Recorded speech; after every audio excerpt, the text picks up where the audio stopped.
This isn't a story about a man anymore. It's a story about what a man can become when the world stops asking who he is and starts asking how he did it. I used to be a journalist, profiled CEOs, exposed scandals, told stories that helped people make sense of chaos.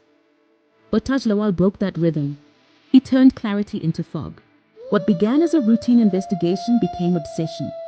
What began with questions became rituals. I stopped sleeping through the night. I stopped chasing other stories.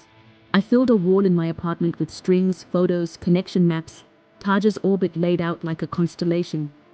I didn't know if I was chasing a criminal or decoding a philosophy.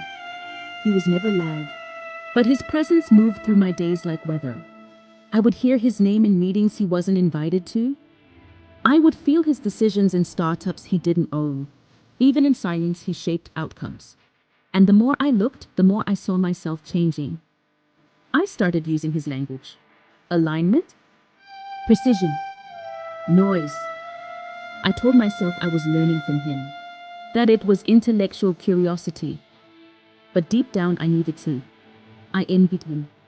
His control, his design, his ability to exist outside the system, yet make the system orbit him.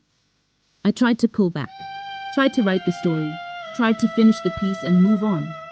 But every sentence felt like a draft of something he'd already read. My editor asked me once, "Do you still think this man is real?" I didn't know how to answer. Because what do you call someone who never speaks, but always says the most? What do you call a presence that deletes itself, just as you begin to understand it?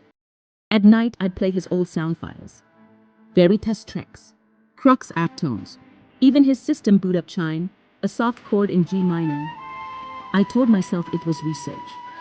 But I knew I was already inside his story, and maybe, just maybe, that had been the point all along. Not to be profiled, but to be reflected.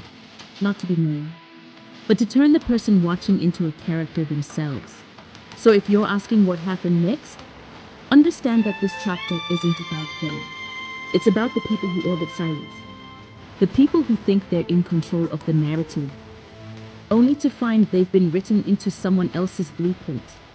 And me, I wasn't writing about Taj Lawal anymore. I was writing with him.